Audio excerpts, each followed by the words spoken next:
Coming up on episode 248 of Wheel Bearings, we've got the Toyota Tundra, the BMW iX M60, the Hyundai Sonata N-Line, the Porsche 718 Cayman GT4 e-Performance, the Honda Prologue, Elon Musk's Crash Course, the Concorso d'Eleganza, the Nissan Sakura, and more of Hyundai's electrified vehicles. All that and more coming up next. Did you know you can support Wheel Bearings directly? Head to patreon.com/wheelbearingsmedia and you can become a patron today. Your contributions will help fund the platforms and tools we use to bring the podcast to you. And exclusives and improvements are already on the way thanks to your generosity. So if you want to be part of an automotive podcast like no other, head to patreon.com/wheelbearingsmedia.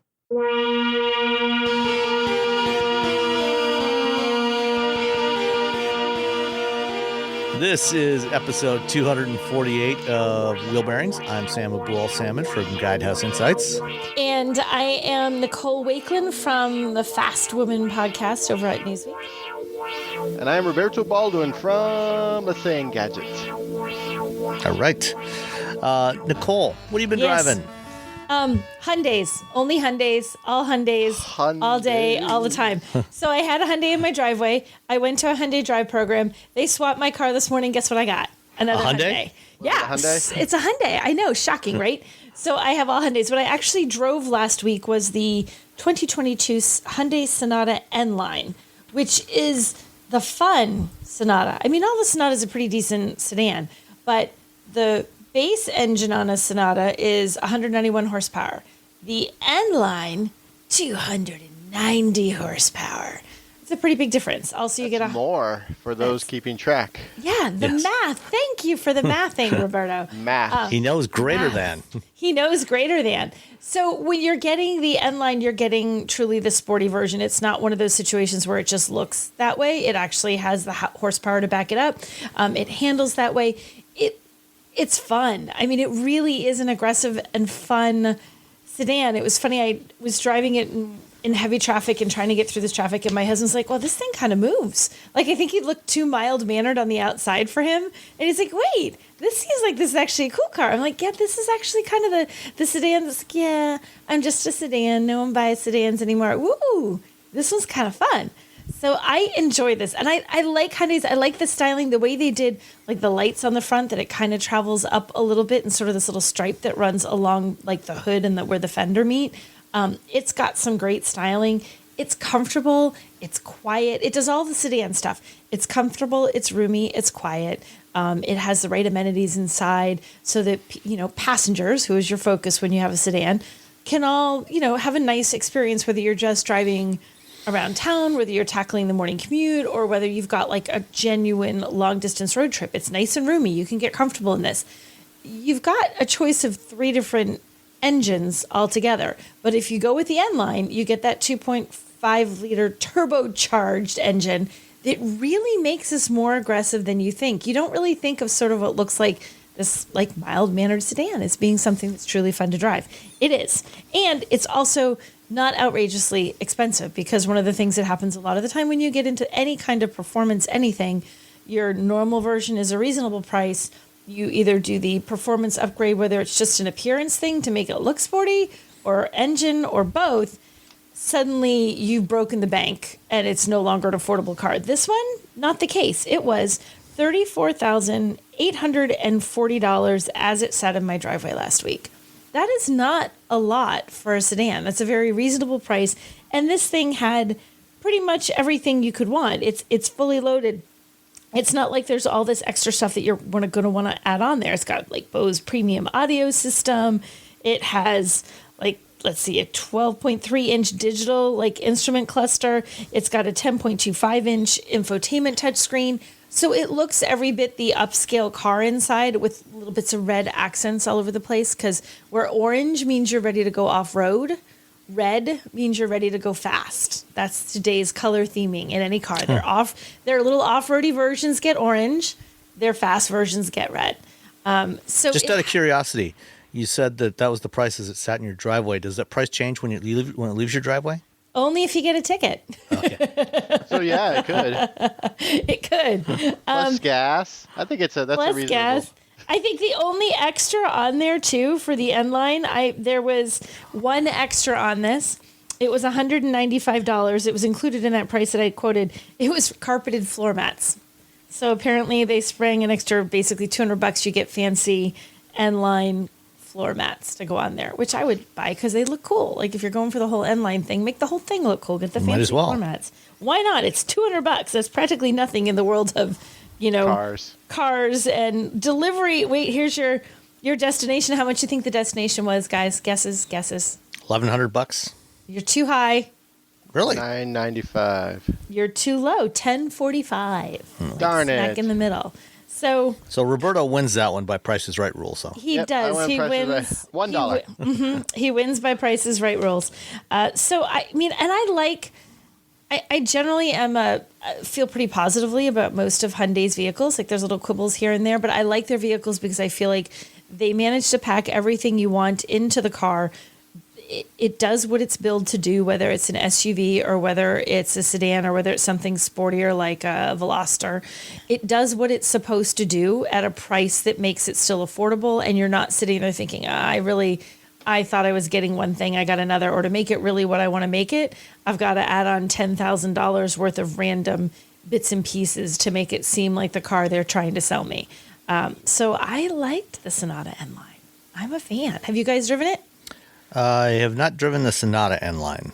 Okay. Just the regular old Sonata. Just the regular old Sonata. I have done the Kona N line, and that was fantastic. Fantastic.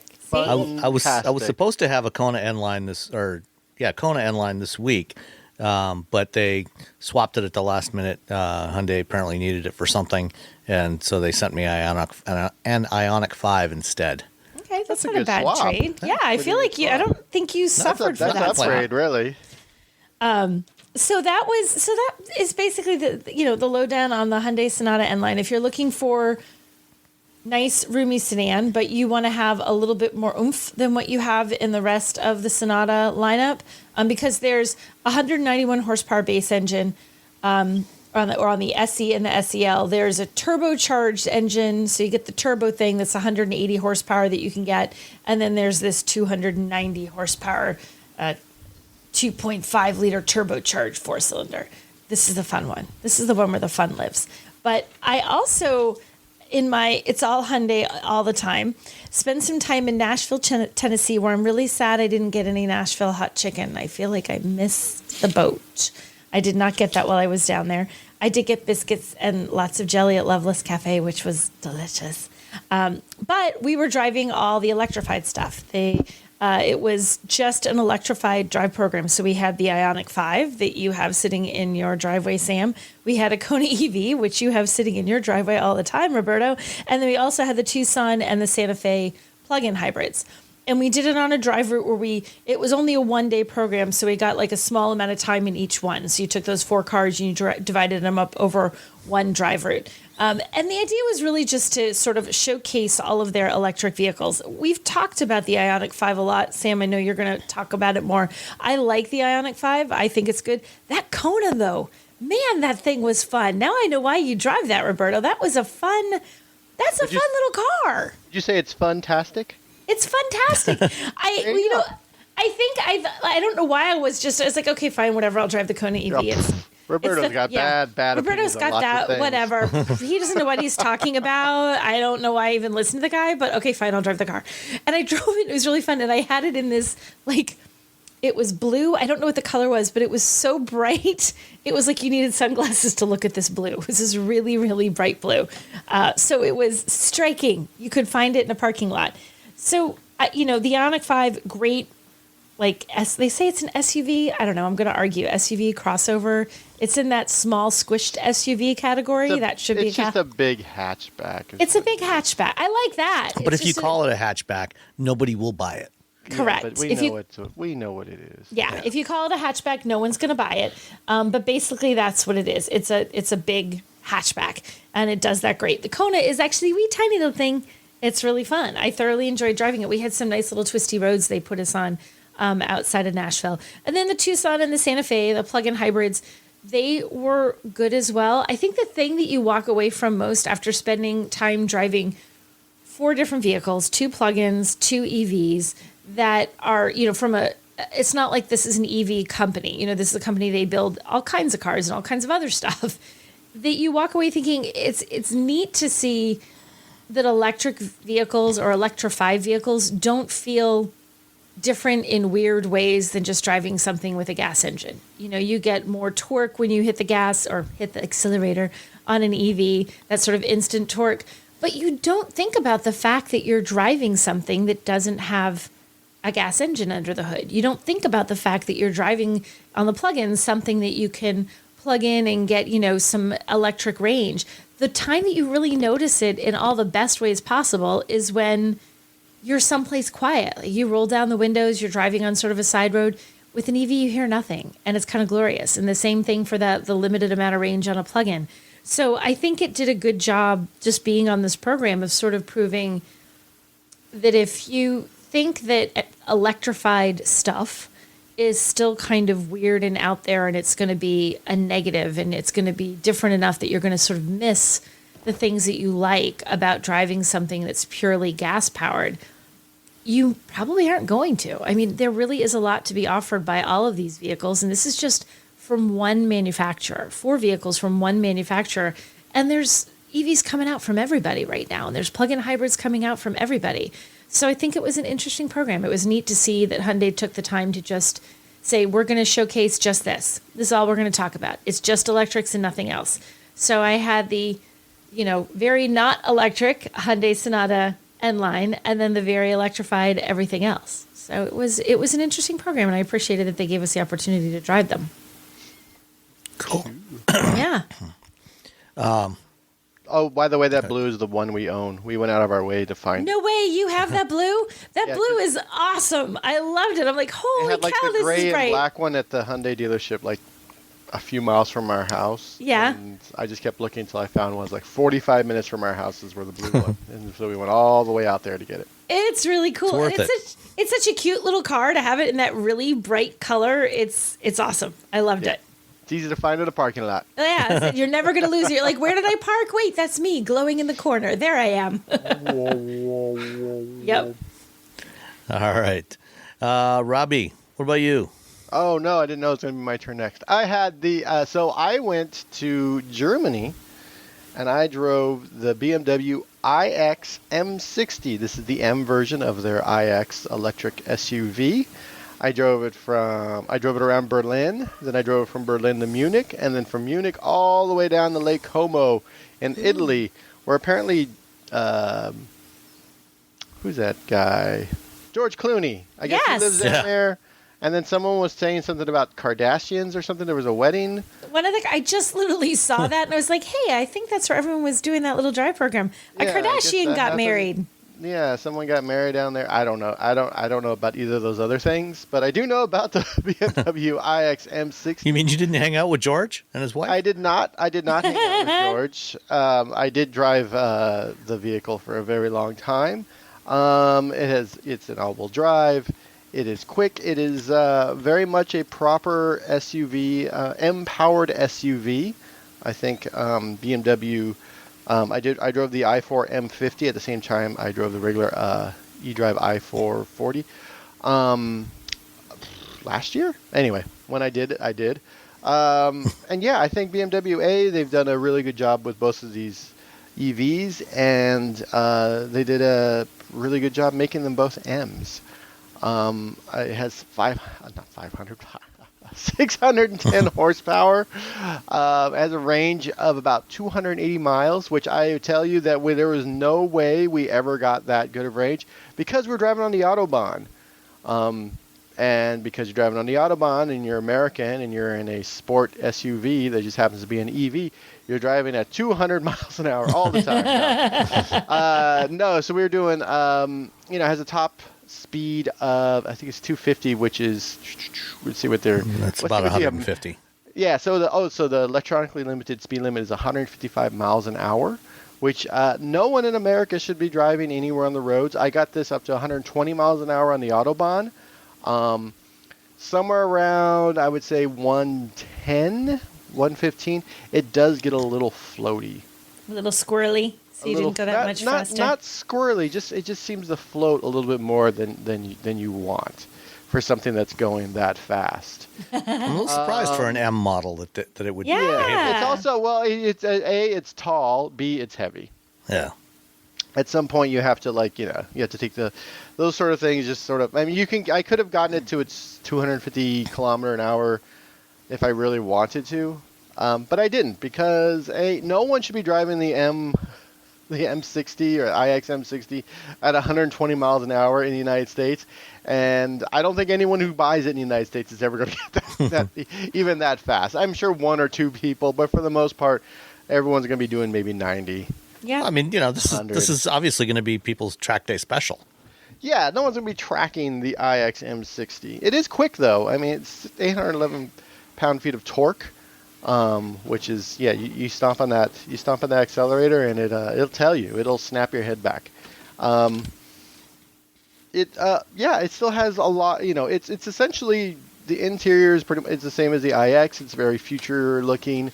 It has the crystal controls for not for the doors, the crystal controls for your chairs, and then the crystal. That little round the iDrive controller, iDrive, that's a crystal, and when the sun hits it just right, it shoots a rainbow into your eye. It still has that wood area around it, so it has little buttons there, and so it looks really classy.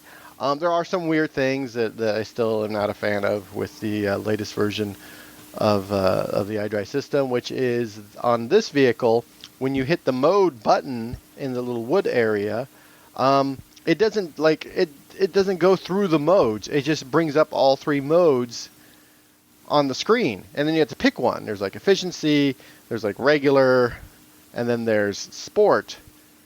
You have to actually hit one of those on the screen, which on the touch screen. On the touch screen, and then once you do that, it's the little background art for that.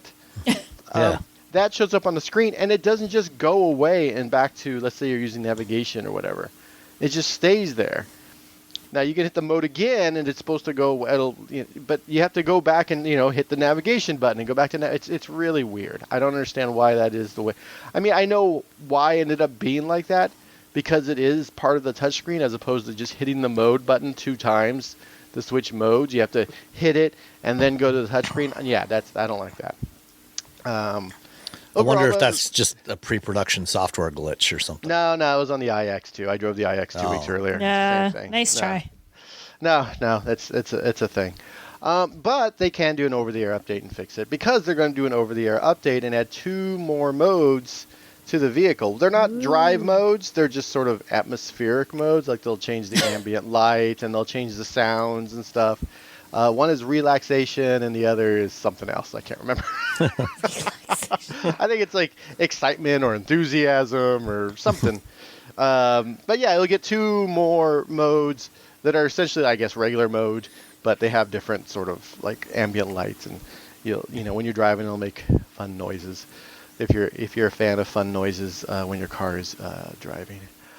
But yeah, the steering was nice for it's still a large vehicle. We went up the Swiss Alps, did some pretty crazy switchbacks on a road that was it was 2 lanes, but really just 1 lane. One of those roads. If you ever drive in Europe, one day you'll be on a road and you're like, oh wow, this road's really, really narrow. Which guarantees a box truck is going to try to pass you in the other direction. You're like, okay, I'll drive into this ditch. I'm good. We were going to do we were coming up to a place to do a driver swap, and right when we got there was another switchback to get to the buildings, and suddenly there was a Prius. We're like So it's definitely not a road you can really just go hog wild on. But we were able to determine that the all-wheel steering does in fact make it easier to get around those roads. Those switchbacks are super, super, super tight. They're far tighter than what you would probably see on a majority of U.S. roads. I don't know how people with bigger vehicles were doing it. It was a good drive. We got to charge it, which is something you never get to do on a drive program. Mostly when you go on a drive program, here's the car, here's how long if it has, let's say the car has 300 miles of range, they'll give you the car for 220 miles of, 220 miles. Or they'll like, oh, hey, let's have a nice long lunch, and they'll run off and charge the cars for you, and you'll get back in the cars, and they're all, they got another 20, 30% added.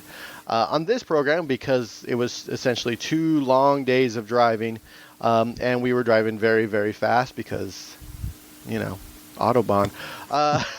we got to go to charging stations, and this charges at 195, so it's still a 400-volt system. It's not, I still wish that Mercedes and BMW would jump over to 800 volt, but we got, I think, 185, 189 at one of the stations, so it charges pretty quickly.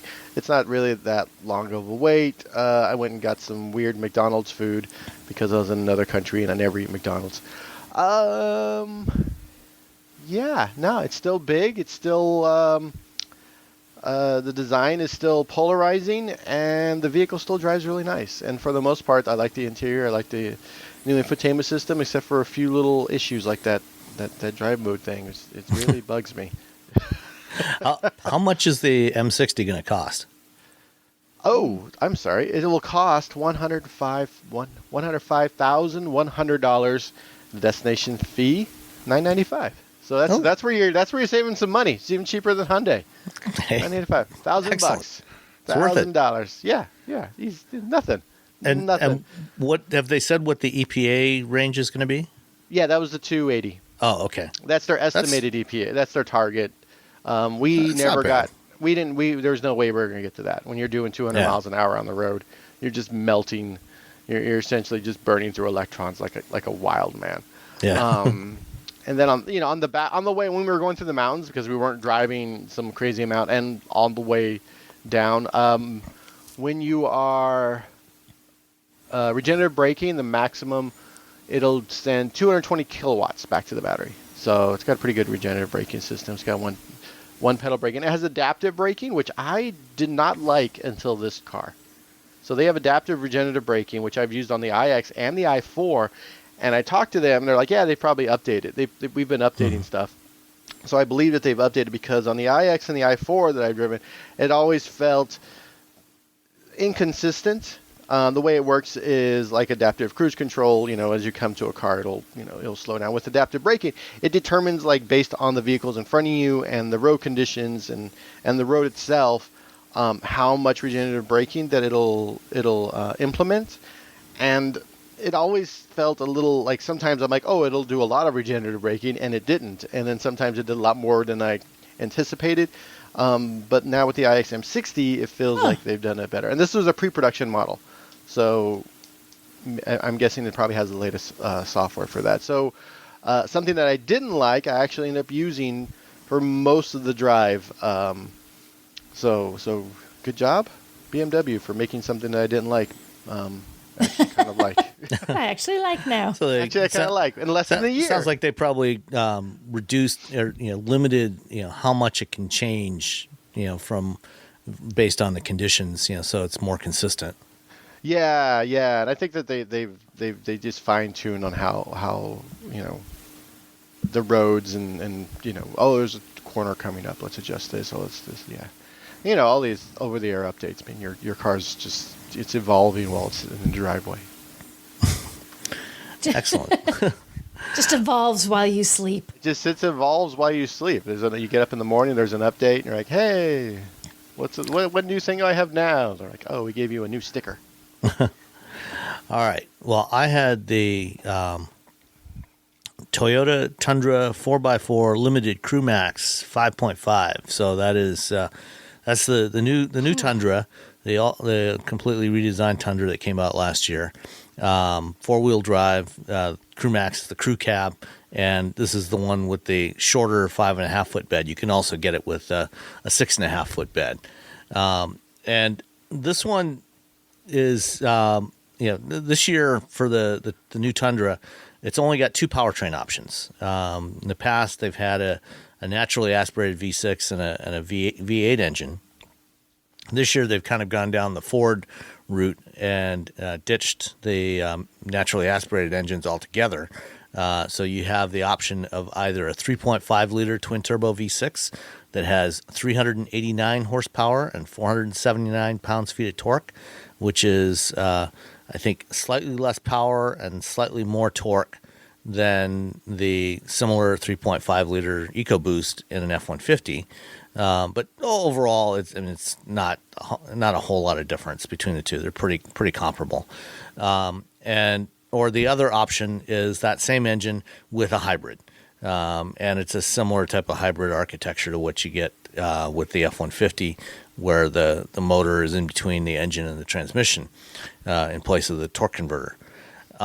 I had the non-hybrid version, which was interesting to have, right after having the hybrid F-150. And I talked about the F-150 last time. The fuel economy I got with the hybrid F-150 was not particularly impressive. It fell well short of the label value, 23 miles per gallon. I had like 19 and a half with that one. This Tundra is rated at 17 miles per gallon city, 22 highway, 19 combined, and I got just over 17 with it. So it also fell well short. And I wasn't driving it particularly aggressive, and I didn't haul any mulch this time. No mulch. So, Was it really even a test? I know. No, Was it even? Did you even drive it, Sam? I did. I drove it to go to Farmington Hills to drive the new Nissan Z. So Fair. no, I did a fair amount of driving with it, driving around town, some highway driving, and the fuel economy was just kind of unimpressive. Considering part of the reason for going with these more modern engines is they're supposed to be more fuel efficient, and frankly, it was not that efficient. Well, is it because the engine isn't that efficient, or is it because they decided to do what everyone else has done and essentially just put a billboard on the front of their truck, therefore define all logic when it comes to aerodynamics?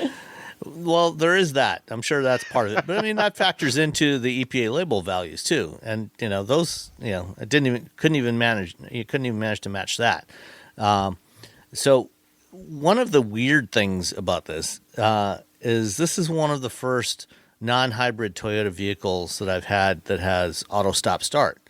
And usually when you have a vehicle with auto stop start, when the system is engaged, when the vehicle comes to a stop and you've got your foot on the brake, the engine turns off. When you take your foot off the brake, the engine restarts. No problem. What was strange with this one is if in normal driving conditions, you're usually not really hard on the brake. You put your foot on the brake, you're coasting down to a stop. This vehicle stops. You would expect the auto stop start to switch off the engine. In fact, what comes on, there's a message on the cluster, with a little icon, indicating the brake pedal and a foot on the brake pedal.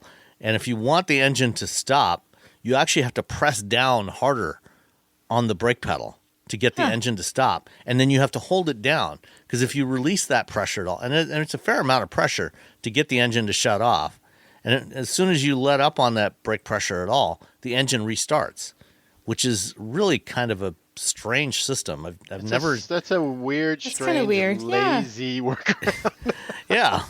I think it seems like double tap on the end. It seems like what they're trying to do, because a lot of people don't like auto stop start, and so most manufacturers. A lot of people. Does anybody not? Who doesn't hate it? Well, it doesn't. I don't. It depends on the vehicle. On some vehicles, it's fine. Like mild hybrids, it's totally fine. Yeah. I don't like it. On hybrids and mild hybrids, it's totally fine because It's the electric engine starts you moving so the electric motor gets you going, and then the engine catches up. Yeah. On regular cars, it's sort of like Just like So, on most vehicles with auto stop start, the manufacturers will put a switch, that lets you disable it. So if you don't want it, you just hit the switch and it disables it. In this case, I think that what they've done is they've done this in order to try to give you on-demand disable capability. So if you don't press hard on the brake pedal, it's not going to shut off the engine. And if you want it to shut off the engine, you have to basically press harder, which seems like a weird way to go. And I think most people are probably never going to press that hard on the brake pedal and hold it down while the truck is stopped at an intersection or a red light, long enough to actually keep the engine off. So that was a little strange. Other stuff like it's got the Toyota Safety Sense 2 ADAS package, so it's got adaptive cruise control, lane centering, blind spot monitoring, all that good stuff. All that worked fine, works really well. No issues there. The infotainment is the latest generation of Toyota's infotainment system, which we've talked about before. It's a much improved system from the previous Entune systems. The interface is much nicer. It's got a 14-inch center touchscreen. It's got support for wireless Apple CarPlay and Android Auto. There's a wireless charging pad, a Qi charging pad for charging your phone, so you can put it down on there. One thing that I complained about before when we drove the Toyota BZ4X is that with this system, when you're using, basically you can only get one thing up on the screen at a time, even though you've got a 14-inch display that could easily show you, nav Multiple. and your media player controls. You can't do that. You can see the map, or you can see the media player controls, or you can see, your other settings, but only one of those. Pick one. Choose one. One Right. and only one. Listen. If The old Entune was so bad. We should just be happy. Oh no, you're right. I mean, this is a huge improvement. Absolutely no complaint there. And the voice control actually works pretty well with this one. And cool. when I drove the BZ4X, I asked them about this kind of weird setup where you can't show two things on the screen at once.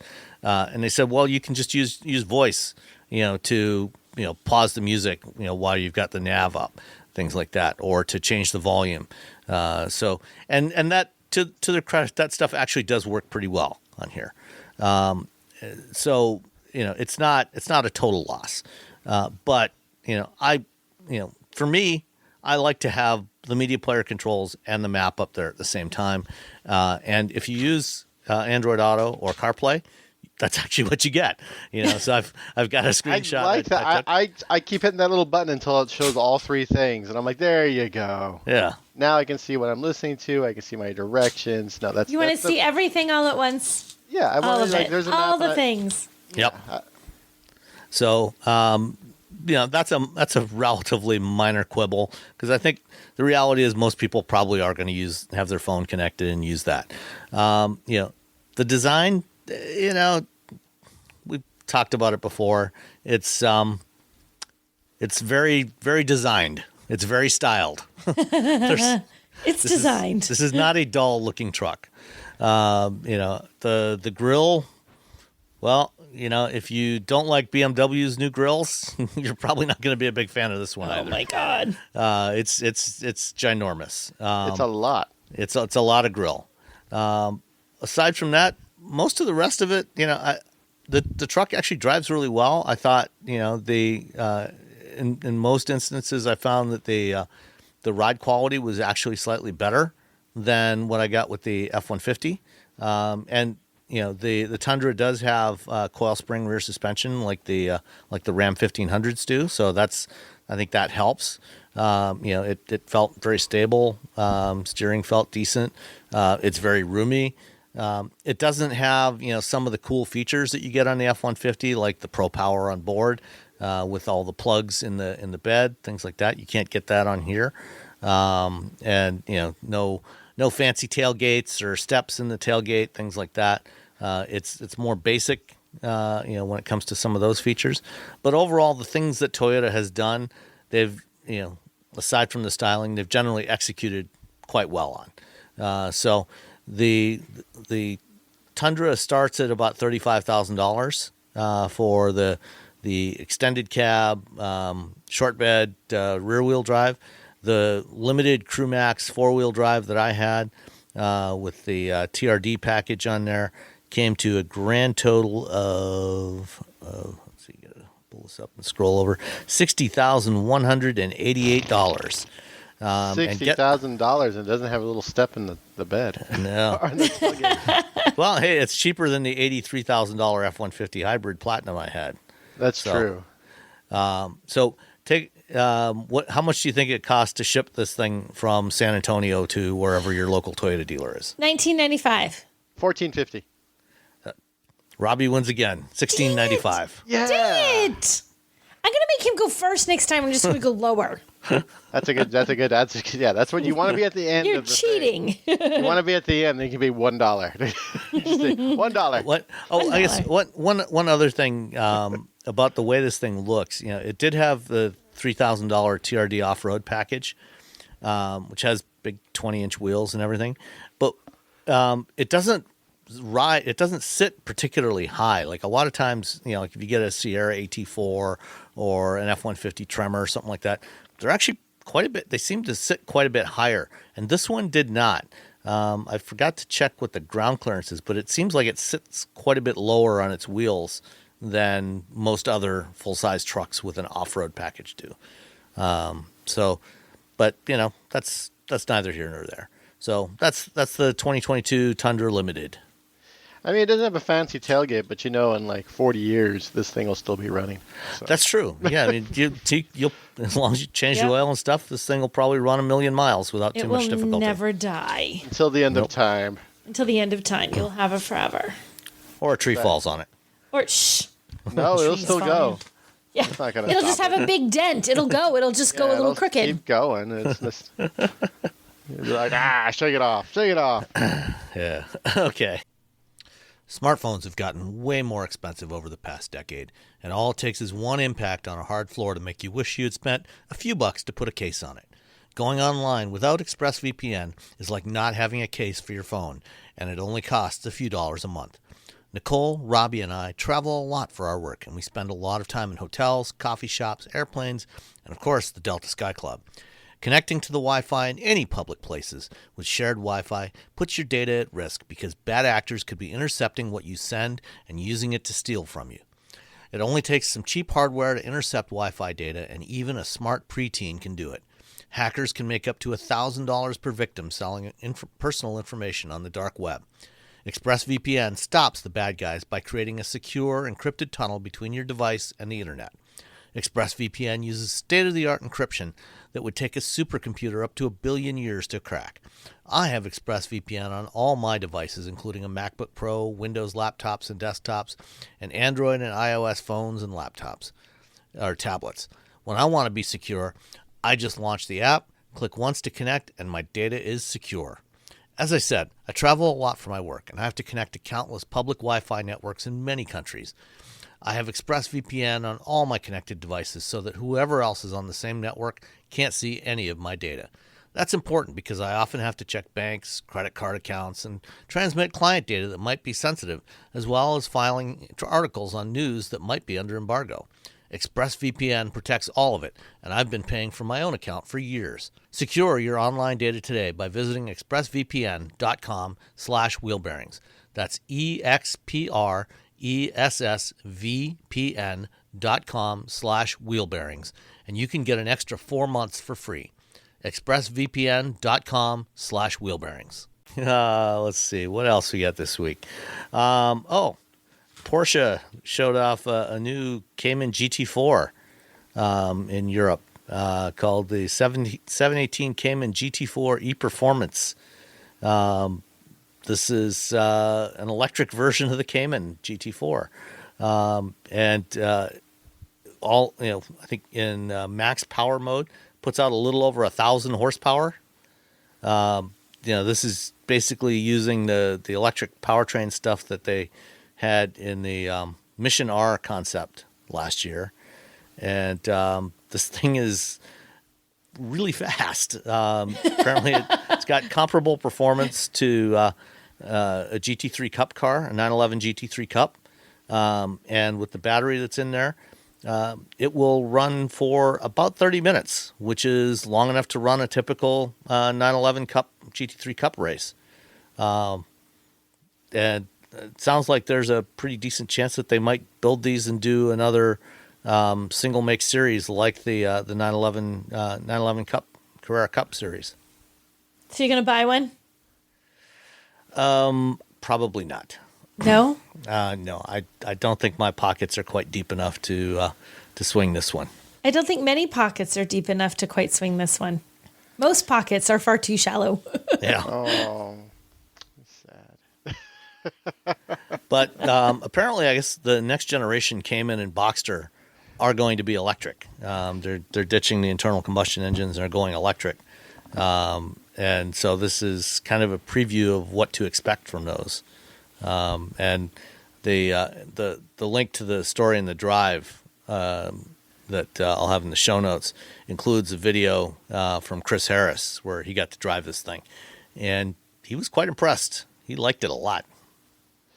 I can imagine. I mean, the Taycan is so great, and the idea that they're going to put this in a Cayman and the Boxster, you're just like, okay, well, if anyone's not going to mess this up, it's going to be Porsche. They're going to make Exactly. sure that when you get into that Cayman, that electric Cayman, that it's going to be a Cayman. It's going to be exactly what you expect it to be. It's just going to be electric. Just it'll be a little bit quieter and have a lot more torque. Yeah. A lot. Well, I mean, actually, if you watch the video in here, this thing actually makes a fair bit of noise, but it's not like traditional and Yeah. Porsche Boxer engine noise. Right. It sounds more like a Formula E car. It's got that whine. I talked to Lamborghini about this and about sound, and they're trying to figure out for their first electric Lamborghini how to do sound that's natural from an electric motor. They don't want to have piped in sound. They're trying to figure out how to make Make a noisy electric motor. Yeah, like a noisy electric motor that for Lamborghini. So they're working on it. They don't know exactly what they're going to do, but it's something that they're actually researching. So I can see if that works out for Lamborghini, if it comes out and everyone's like, ooh, then I think other automakers will probably start looking into it. And since Porsche and Lamborghini are both owned by the Volkswagen Group, I could see Porsche being like, well, if they figure it out, we can just tweak it to our own needs. Yeah. Yeah. All right. Let's see. Honda released a teaser image of the 2024 Prologue, their first new EV for North America. It's a SUV. Can't tell if it's a 3-row or a 2-row. Looks like it's roughly pilot sized. And this is going to be built by GM along with an Acura on the same platform, on the GM Ultium platform. What do you guys think of this? Is this just this one image, or am I missing something That's else in here? Just the one image. Okay, this is a weird image, or the car is weird. That's what I think. It does look like it's got a very low greenhouse and a very long hood. Okay, you ever taken a picture of a car and you mean to edit it down, like to chop out the sides, and then like extraneous images on the side of your vehicle when you take a picture, and you accidentally forget to tell it to keep its don't stretch it out really long, don't make it really fat. Yeah. It looks like you did that and went whoop, and you stretched it like 4 feet in either direction. Like, oh no, wait, undo that. Let's get back real proper car dimensions and just it looks like you just squished. You took your hand on the roof and you went swoosh, and then the edges went beep out the side. I'm not wrong. That's what it looks like. No, you're right. It looks like a fisheye lens, Yeah, it doesn't look right. like a wide angle. Why would they do that? That's one of those things when you take a picture, you're like, whoops. Image. It's a teaser image. Yeah, it's a sketch. I mean, it's not even a full CGI render of it. Yeah. I can't. No, The front end looks kind of like the new Civic. Yeah, I don't Does know. it? I wish they'd made Kinda. the Prelude instead. Yeah. Oh, I'm with you. Prelude, yay! But everyone's With gonna. pop-up It's headlights. probably not going to be. I don't think it'll be a 3rd row. I think it'll be a 2-row because they're trying to. Volkswagen wouldn't bring the ID3 over here because they wanted to make sure that the first vehicle they got over here sold a lot. And Honda got rid of the Fit just so they could get more CRV sales. The Fit was doing pretty well, but Yeah. it wasn't an SUV. So they're going I to would go bet for it's that. a 2-row. They're going to I go would- for that sweet spot, small 2-row SUV that everyone, or at least that's what they're hoping everyone people buy. And I will just say that I'm very sad that they referenced the E-Honda in the first paragraph of this press release. Yeah. They referenced it, but they won't sell our it Honda to us. E. I'm sorry, not E-Honda. E-Honda's the guy from Street Fighter 2. The Honda E, about the same size, by the way. E-Honda and the Honda E are about the same size. They referenced the Honda E in the first paragraph of this press release, and they refused to bring it over here. And I'm still very, very bitter about that. You're a bitter, angry little Well, man. yeah, I mean, the first bullet point on here, styling completed at Honda Design Studio in Los Angeles, shows hint of Honda E. This thing doesn't look anything like a Honda E. Nope. And if you're so proud of the Honda E, make it global. Come on. Yeah. Don't be like that, Honda. Don't do us like that. Don't do that. Or how about, I don't know, a refresh of the Honda E with Ultium? I don't know, something. Just bring us the second gen. They're never going to bring it. We're going to get this instead. This is going to be the first. And Honda's super, super conservative about what they'll sell and won't sell. And it has to sell 1 bazillion units in order for them to keep it on the market. Is that an official? Can you give a source for the 1 bazillion units, Roberto? It's in Wikipedia. It's from E-Honda. It's from E-Honda, the guy from Street Fighter 2. Nicely done. The 1,000 hand slap. He's like, by the way, we have to stay 1,000 hand slap, gazillion cars A sold. gazillion cars, or we're not building it. We could have a Honda Fit hybrid right now, but we don't. Think how nice that would be. Honda Fit. It's like a TARDIS. There's more room on the inside than you think. Mm-hmm. Yep. It's sad, but It's sad. not enough Americans want to buy those. They would have sold. No, they did sell. They sold a lot of them. They just didn't sell as many. They didn't sell I forgot the number already. Bazillion? Was that what? Bazillion. Yeah. They did not sell the clear bazillion required to make it a profitable Especially when you think about it now with gas prices being so high. Like the Honda Fit, like if the dealers were selling them, like, oh, by the way, you can put all the stuff you can put on a CRV, you can put in the back of this car as well. People are like, oh, and I could save gas? Oh. No. So, speaking of small EVs, the Nissan Sakura, or Sakura, I'm not sure how it's pronounced. This is a new electric K car that Nissan has just launched, along with Mitsubishi in Japan. What do you guys think of this one? it's so cute. They need to bring this car to the United States.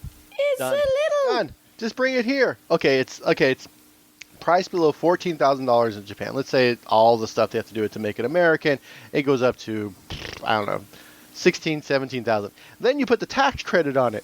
You could get an EV that has, and what are they saying, 112 miles of range, 90 miles of range EPA. They just cruise around town. You guys, this little tiny roller skate, which is adorable, it has 63 horsepower. 63 horses. And it has a turning radius of 15.7 feet.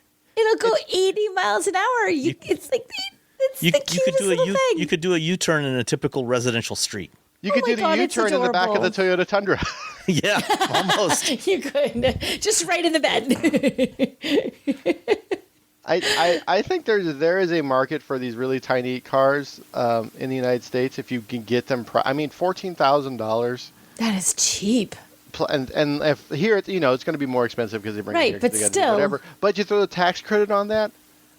I think a lot of people would be very happy. Would be like, oh, I can get a little EV that just for driving around town, that I could go to the store and pick stuff up in. I can throw the dogs in the back. I can pick the kids up from school for under $10,000. Mm-hmm. As opposed to the Mini Cooper SE, which also has a 110-mile range, but it costs more than twice as much. Yeah. Well, I mean, this range is WLTP, so this is not a real range. This is a fake. Well, still, I mean, So I'm gonna say like 85 miles of range. yeah, probably closer to 90, maybe 95. Well, I'll be speeding everywhere. Yeah. It's got sport mode. Well, it's only got Speeding everywhere. It's only got 63 You horsepower. can't speed. Yeah. I mean, the most you can get is 80. You can't even get go as fast as the car will let you. Your speeding ticket's still not that bad. Think of all the money, and you're going to save money on electricity because it's only got like a 20 kilowatt hour pack, so it charges in like a second. In a half a second. Yep. You're not gonna, Boom, you're you know, charged. The cost of the car is under $10,000, and you're never going to get a ticket because there's no way you're going to. You can't go that fast. Everything. Why don't we have this? Come I know. on. Why don't we have this? This would be fun. Do you think they'll give it to us? No. No. Because- Not a because- snowball's chance. Yeah, somebody coming up behind it in a Tundra will never even see it. Just they'll drive just, right over drive it. right over it. Yeah, but they can't see me in my BRZ either in their Tundra, That's true. to be fair. Or a Mini Cooper, or a. Yeah, And that's more of a problem with the trucks than with us. yeah, absolutely. All right, a new documentary came out on Friday on Hulu. It was published by the New York Times, and it's called Elon Musk's Crash Course. Did either of you have a chance to watch it? Nah, I wasn't. I was in Europe. No, I did not. Okay. Well, I did. I got a screener for it and watched it. They spend a lot of time talking to Joshua Brown's friends. Joshua Brown is the guy who died in he was the first known fatality in an autopilot crash. Back in May of 2016, a semi was made a left turn in front of him.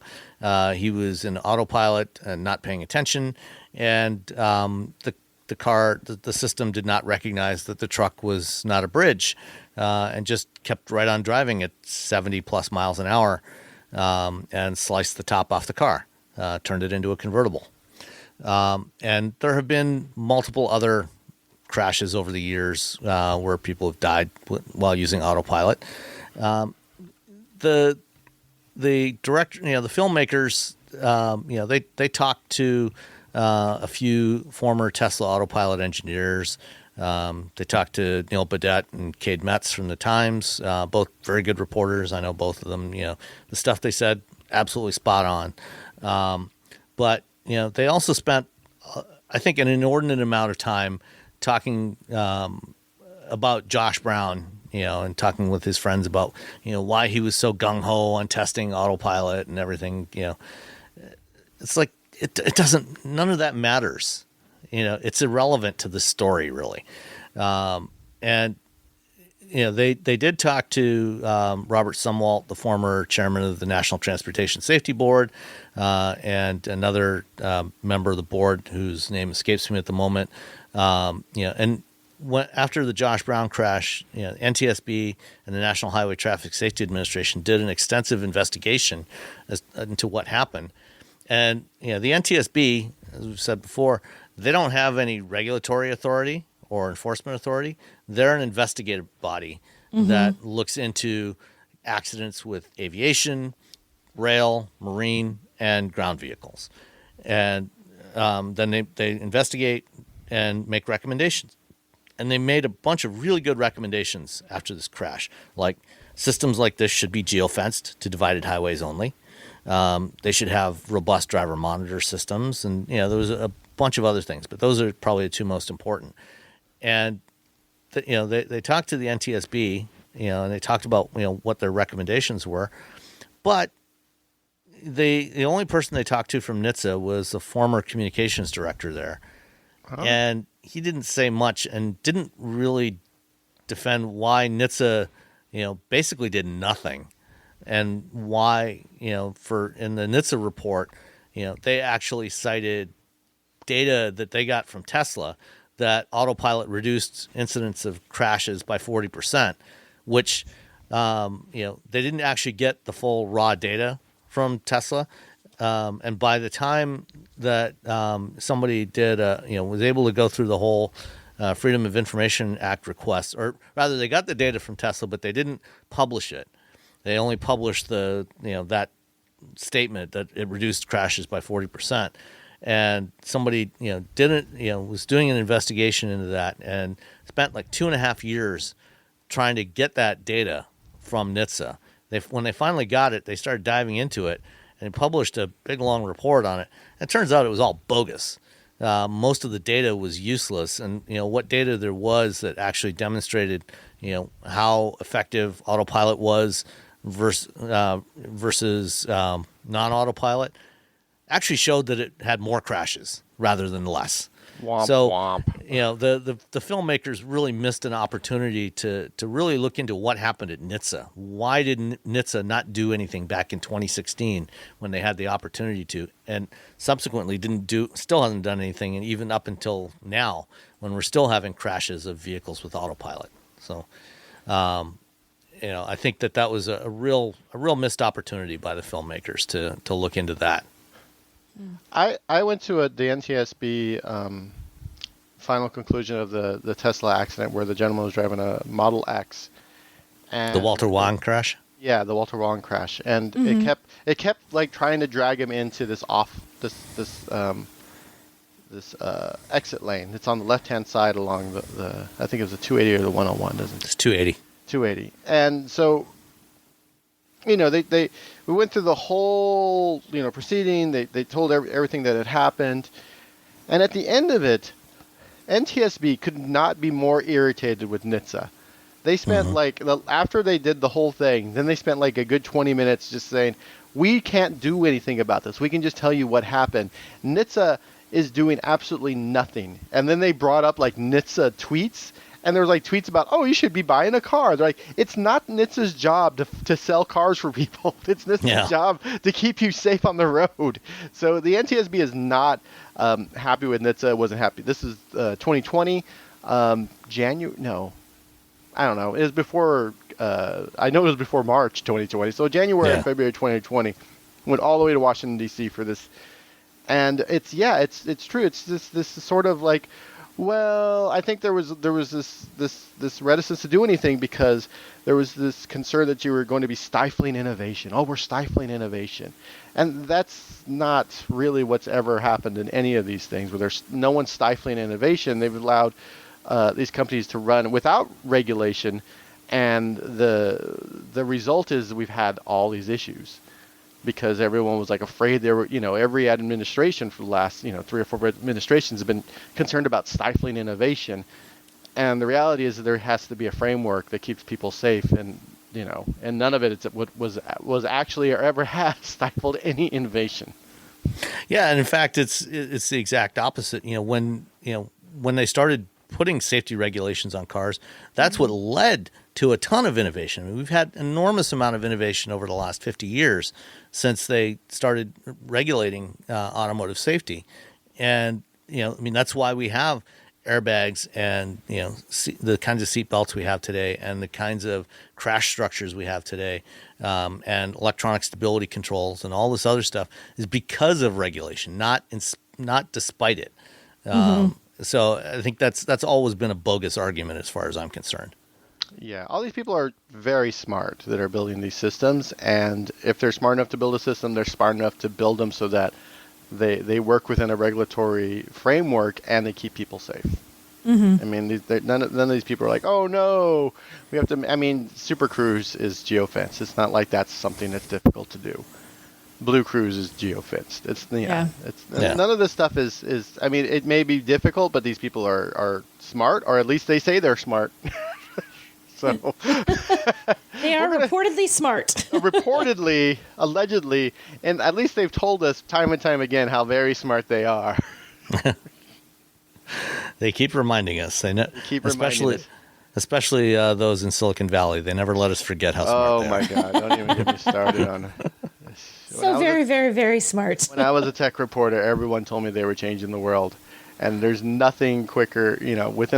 After like the second, I'm like, wait, the last people just told me they were changing the world. You can't all be changing the world, and they can't all be doing this. Who's lying? Eventually, yeah, I ended up not. I did not have a lot of fans in many companies. All right. When you got to Lake Como last week, you got to spend some time at the Concorso d'Eleganza. What'd you see? I saw a lot of cars. Surprise. No. No, Shocker. it was a very I've been to Pebble Beach a bunch of times, and that's really the only concourse I've been to. Actually, not just really. That is the only concourse I've ever been to is Pebble Beach. It's near my house, sort of. And there's news around it, so I'll go. This one's a lot. I actually preferred it over Pebble Beach because it was a more intimate affair. It was a lot smaller. There were fewer vehicles. There weren't like 60 Studebakers. You're like, okay, I got it. You guys bought a bunch of Studebakers. There's actually like one of each cool car. So yeah, so I went. It was very nice. It's very exclusive, which and very fancy. Which, if you probably listen to the podcast, I am neither of those things. You are the fanciest. Well, you are Come totally on. exclusive. There is no one else like you, Robbie. I guess there's that, but I'm also, I'm not very fancy.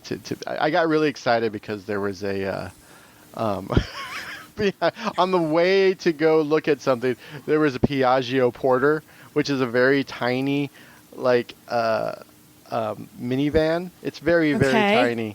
And I was like, oh, look at this Piaggio Porter. Also, it's a Piaggio, so mostly when in this country, when you think Piaggio, you think scooters.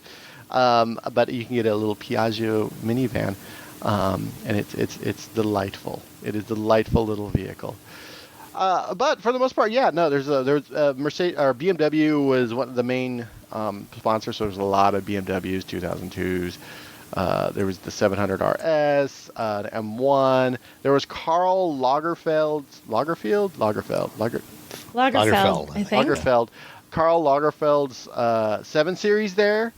He had one specially made. It was a little bit stretched. It had like a fax machine in it or something. Someone told me. I don't know. I kept trying to look in the window. It was all darkened in the back for a fax machine. Instead, I just saw like 2 or 3 CD players. His car was there. I guess he had it for a little while. Then he gave it back to BMW. There was a couple M1s. There was a Meyer Manx, which wasn't in the show. It was just parked a lot, like someone had driven it there. So I just took a picture of that. Did you see the Aston Martin Bulldog? I did see the Aston Martin Bulldog. That thing is cool. They're actually working on making, because that's supposed to have a top speed of 200 miles an hour. And of course, it never went 200 miles an hour. But hell, until recently, it barely went at all. Yeah. So the person who bought it is apparently they're trying to get it up to 200 miles an hour. And wow. So they're working on getting it going. And you can go on my Instagram, STRNGWYS. That's my Instagram handle, same as Twitter. So I have a lot of pictures, including the Bulldog. I put the Bulldog. They finally opened up the back so you can see the engine bay. So I put that in my Instagram stories, but I'll put it up. I'll throw it up on my main feed so you guys can look at the engine bay. It's very pretty. There's a bunch of there's a De Tomaso and an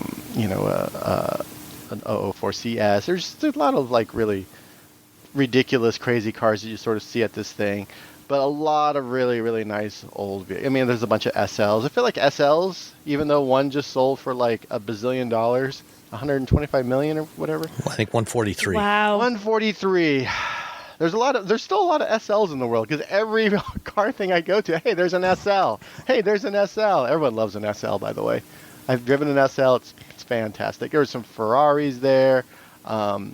One of my most favorite Ferraris is the one that doesn't look like a Ferrari. It just looks like an odd little car, which is the 250 GT Zagato. It's a 56. It's just a little blue 2-seater.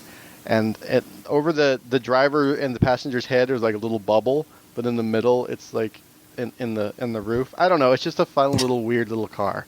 I like this. I like the 50s era Ferraris a lot because they're just like these little compact, like fun machines.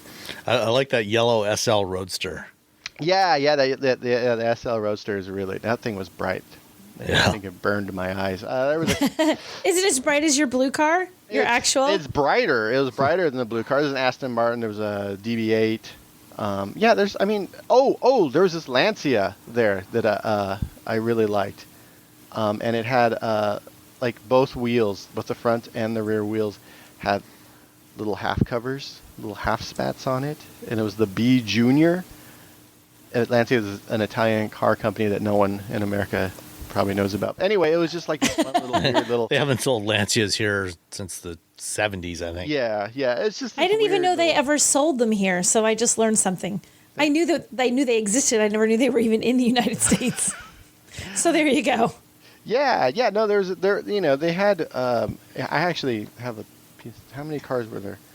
I don't know. A bunch. I guess there's a number, but I don't have it. I think you're right, though. The Piaggio Porter is definitely the winner of the show. Yeah. See, that's what I think. But That's the listens best to in me. show. Instead, it was like an old something. Here, I'll tell you the winner. Hold on. I had it and I forgot it. I think it was Bugatti. The Bugatti, a 1937 Bugatti 57S. It was one of the Class A cars. Class A and Class B, I'm always just like, eh. They all remind me of Cruella de Vil or like gangster movies or the Nazis. There's like three things that come to mind when I think about Class A and Class B. So I'm always just like, eh. Like I saw 101 Dalmatians, it was fine. People spend so much money on those vehicles. They're they're like little pieces. They're little works of art because they put so much work into them. But I don't know, for some reason I think I've seen them so many times at Pebble Beach, and I'm just like, eh. Just not impressed. I don't know. I guess I don't feel like they get driven very much. I feel like they're very much. These are cars that someone sticks in a room, and they never leave that room outside of going to one of these events. And to me, I mean, that's just Which is sad. Yeah, which is kind of sad. And I feel like some of these other vehicles, like they'll drive. I mean, not a lot, but they'll every once in a while they'll take them out and drive them and really, open them up to all 80 horsepower that they have. Because old cars don't have a lot of power. Oh, I just pulled up a photo of this Bugatti, and it's interesting because it's actually not restored. Oh yeah, it looks like someone pushed it down a hill. Yeah, it looks like 100-year-old car. It does. It's like it's leathery. I mean, it looks cool, but at the same time, you're like, okay. I mean, it's like I bought an old, you found a Warhol like that has a little bit of mold on it and stuff. And you're like, well, there's a couple scratches, maybe the thing. You're like, oh well, but it's like his first Warhol. It's still a Warhol, right? Yeah, it's still a Warhol. So you keep it and you put it up, and then you just. No, I mean, you hide it in I a room like- until you show it at an exhibition. I like old cars like this with the patina. I don't know, something about having a 70, 80, 90-year-old car that looks like it's brand new just doesn't seem right. Feels wrong. It should look Yeah. like it's seen a little bit of something. Yeah. Are you looking at this, or are you looking at the 59 Sports, the Type No, 59? I'm looking at the Type 57S that won. Okay, because the Type 59 Sport S or The Sports black was- one with the yellow stripe down the side. Hold on, I get the little thing. Boop-a-doop-a-doo. He has to look things up now. No, that's a different one. Oh, is it? The Type 57 here. That's like a Cruella de Vil car. It wasn't even the cool Oh. one. Oh, That's- okay. Yeah, it Yeah, wasn't this even is the one I'm looking at. Let me see. I just dropped it in the chat. Yeah, We'll this put one a I think picture is in the thing. Yeah, this is the. Yeah. Wait, is this the one? 57S. Wait, is this? I'm looking at this book. Oh, is this book wrong? Well, there might have been a. Did they put the wrong car up? Well, no, it says article? along with this one, there was a 1934 Type 59 race car and a 37 Type 57 Stelvio, Okay, yeah. So which this is the one that you just showed us. Yeah. So I think this one that looks like it's all beat up, I think is the one that won. 59. Hold on, I'm looking at my email. 57S. 57S. I'm gonna do some investigating. We'll answer it next show. We'll argue over who actually won. No, I don't think. There's my book wrong. Oh, this is 57C. Sorry, that's my problem. There's my issue. Sorry. I was looking at the 57C. No wonder I was like, well, I don't know why this car won at all.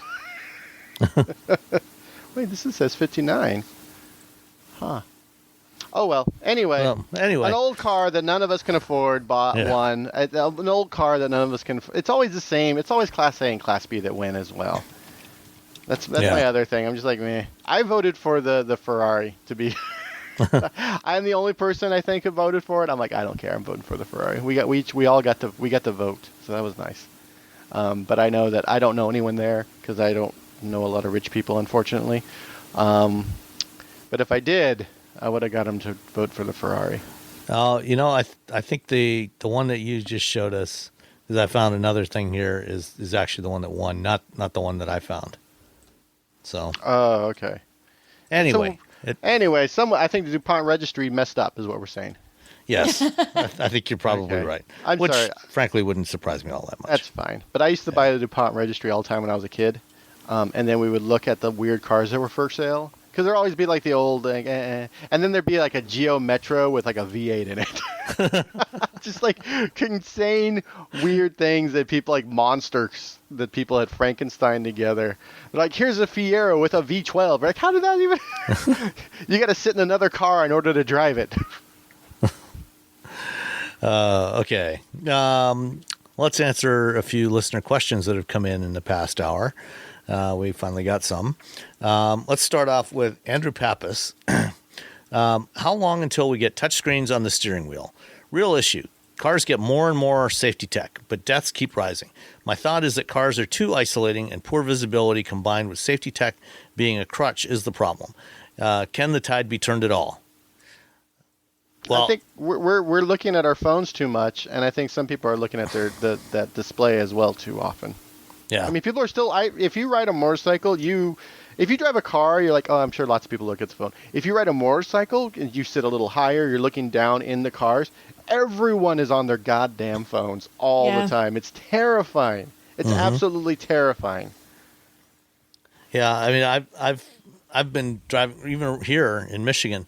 You know, there was one time I was driving down the highway, and some guy in a Model 3. I saw him coming up behind me, and I stayed over to the right. And as he was going by, I looked over, and he was sitting there looking down at his phone, texting. While he was in autopilot mode, wasn't looking at the road, wasn't touching the steering wheel. It was terrible. That's bad. And that's the craziest part, because they're like, well, I'll hide it by putting it down and then looking down. We all know you're on your phone. Yeah, it makes it even worse. Like, you're holding it down so a cop can't see you. What do they think you're like staring at your crotch doing? Like what? Like, oh no! I was over at Magna last Friday for a demo of their latest driver monitor system. They're, along with several other suppliers, they're also working with Seeing Machines, the company that supplies the tech that's used by GM and Super Cruise. And what Magna's done is they've integrated it into the rearview mirror. So it's actually a higher resolution version of the infrared camera that Seeing Machines has developed, and updated version of the software. So it not only is it looking at eye gaze and head pose, but it's also looking at the driver's mouth. So, for example, it can recognize, for example, if the driver is yawning. So if they're tired and they yawn, it'll recognize that and can give you an alert saying, "Hey, maybe it's time to take a break." And of course, it'll also recognize if you're looking down at the phone, or looking off at one of the passengers or something else. If you're not watching the road, it can give you those kinds of alerts. So I think, we're going to see more and more capable driver monitor systems coming to market. But to part of Andrew's question about touchscreens in the steering wheel, did either of you two ever see the interior of the Byton M-Byte? Yes. Yes. That was a bad idea. There's nothing good. Bad. It had a touchscreen in the steering wheel. Yeah. I remember I asked them about airbags, and they're like, "Oh, we have it set up so it'll like." Yeah, well, I actually went down or something like that. Yeah, I actually went for a ride, but before they shut down their their office in San Jose. I visited them a few years back and went for a ride in a prototype and spent some time in the studio with their interior designer, their head of user experience design, in their interior buck, going through all that stuff. And the way they had it set up is, where you typically have the airbag module. The steering wheel spokes actually angled back and attached to the steering column behind this module, behind the airbag module. So that what you actually had is the top half of it was a touchscreen, and then the bottom half was the airbag. And it didn't rotate. So when you turn the steering wheel, that part stayed where it was. And the reason why they had it that way is because it also had this big, massive pillar-to-pillar screen, like a 49-inch screen. Oh yeah, that giant screen that was set back away from you, so you couldn't actually reach it to touch it. Got The touch screen in the steering wheel was actually the interface, the control interface to control stuff on that screen. It was is an super interesting awkward. concept. It's super awkward because if it's because you're pulling your arm in and then moving it over, so now you look like a T-Rex, and you're trying. Well, there was also a couple of knobs on the side. Yeah, they had of knobs it. for the thumb. You can scroll with your thumbs and stuff like that. Yeah, it was. I remember it just being sort of odd, and then I don't think it was an improvement over the straight arm trying to use the infotainment system, which isn't that great, because especially when you have a super complex for no damn reason infotainment system, and you don't have anywhere to put your hand when you start bouncing around. Again, there's a lot of things you don't have to put in the infotainment system, people, like controls. Well, fortunately, we won't have to worry about that one coming to market likely anytime in the foreseeable future, because M-Byte's been struggling to survive, and I don't think they'll ever get to production. Yeah, sadly. Or Byte, not M-Byte. M-Byte was the model. Yeah. All right. EXT Light asks, GM's ground-up strategy with the Silverado EV versus Ford's hack-a-chassis F-150 Lightning. What advantages will GM see, if any? We know the time to market isn't one. The tone of that question kind of implies that this person doesn't think what Ford has done is good. I like that term, though. What was it again? Hack-a-chassis. Hack-a-chassis. It's like once upon a time there were hackathons. Now we're going to have, build the next EV. Let's hack a chassis. Hack-a-chassis. I think it's regardless of the platform. Ford's just sort of body on frame. It's a hack-a-chassis. Which, by the way, I'm never going to stop using. I'm going to use that all the time. Ultium, when you look at what they're offering, the Ford offering it's already in market, and B, it feels more like what truck owners want, especially the commercial owners, and the commercial owners, down to like the person who buys a truck for his 1 or 2 person contractor or landscaping company. Whereas the Silverado's like, hey, it's all new and weird, so all the things you bought for the Silverado, they're not going to fit in this truck. Yeah. Womp womp. Yeah. It's an avalanche. Womp womp. It's just an avalanche. It's just an avalanche. Don't let GM hear you say that. I was going to say, you're in trouble now. Oh, I'm sure it'll be fine when it comes out, but it still looks like an avalanche. Yeah, the problem is it's going to be another year before it arrives. And, which F-150s are going to customers now. So, all right. Adam asks, besides a financial crisis, what would cause Sam to sell the Miata? Nothing? Nothing. Well, only if somebody offered me one of a similar vintage with similar low miles in Mariner Blue. I would do a straight up trade for a Mariner Blue one, but that's about it. So it's not even okay. So you just want a better. So it's not even released at that. I just want a different color. No. I feel like I'm going to rephrase his question. What if to just sell it period the end, you're not replacing it with a better color? Yeah, you have to sell it. Not going to happen. You have to sell it and say goodbye to Miata forever. Nope, not going to happen. Okay, there you go. There's your answer. That's the real answer. Yeah. That's the real answer. Like, Sam's on the streets. His family has disavowed his his existence, but he's sleeping in a Miata. Out of the house. There's enough room for me and my wife and the dog. Is your wife aware of your retirement plan? I just think she should know. Vaguely. I don't think there's a glut of Miatas in the world, so it's not like it's ever going to be worth like 146 million dollars or whatever that one for. So it's not going to be that. No, definitely not. Yeah. John W. Halkias asks, any insight to these random Tesla fires? None that I'm aware of. I mean, I don't know what's going on. I mean, to be fair, all cars catch on fire. Yeah, I mean, there's about 200,000 car fires a year in the U.S. Yeah. So, gas cars, electric cars, hydrogen cars. Cars catch fire. NPG bus that had the crazy flame shooting out of it. All vehicles. was that a CNG one? CNG, that's the one, not MPG. I don't know. I was like, MPG bus? What? CNG, that CNG bus from, I don't know, somewhere. That was on fire and flames were shooting out of it. Yeah, all vehicles have the potential to catch on fire unless they're water-based. And I guess a bicycle. That's it. Yeah. So, no, we don't have any insights onto these latest Tesla fires. Although I have seen a couple of different ones, posted on Twitter in the last couple of days, so I have no idea what's going on. Paul Kavanaugh, final question. Why do automotive journalists use the term tank turn for what tankers refer to as a neutral steer turn? Come on, folks. Language matters. Because go for it. Neutral. What? I've never heard that thing. Also, tank turn, we all know it from video games. Playing tank games. Because we want to use words that most people understand, and tank turn makes sense to a heck of a lot more people than whatever it was you just said, which I don't even know. Neutral steer turn. Neutral steer. That's a Sam term. I love you, Sam. That's an engineering kind of really specific, there's a really easy way to say that, tank turn. Or you can use the neutral steer turn. You say tank turn, 99% of the people are going to know exactly what you're talking about. Yeah. Neutral steer turn is I mean, they both mean the exact same thing. Yes. That's the fun thing. If one of them simplest word to say what you need to say is normally the best word. It's like autopilot. Most people assume that autopilot,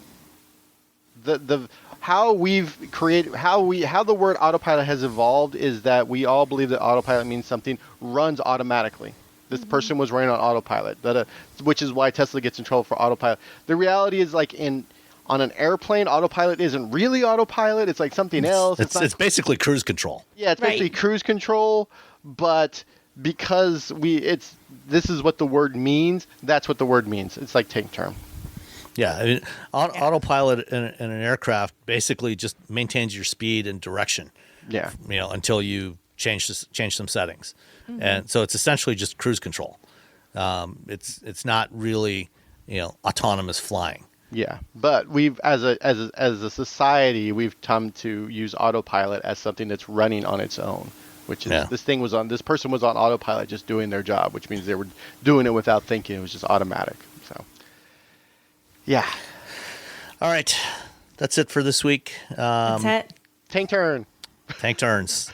Tank turns. And wait. Hack a chassis. Hack a chassis and tank turns. That's the name of this episode. The F-150 Hack a Chassis Lightning. Hack a Chassis Lightning.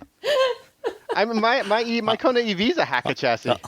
Yeah, I'll mention that to Darren Palmer next time I talk to him. I'm sure he'll get a good laugh out of it. What's going on with your Hack a Chassis? All right, thanks everybody. Bye everyone. Bye. Does it ever feel like you're a marketing professional just speaking into the void? Well, with LinkedIn ads, you can know you're reaching the right decision makers. You can even target buyers by job title, industry, company, seniority, skills. Wait, did I say job title yet? Get started today and see how you can avoid the void and reach the right buyers with LinkedIn ads. We'll even give you a $100 credit on your next campaign. Get started at linkedin.com/results. Terms and conditions apply.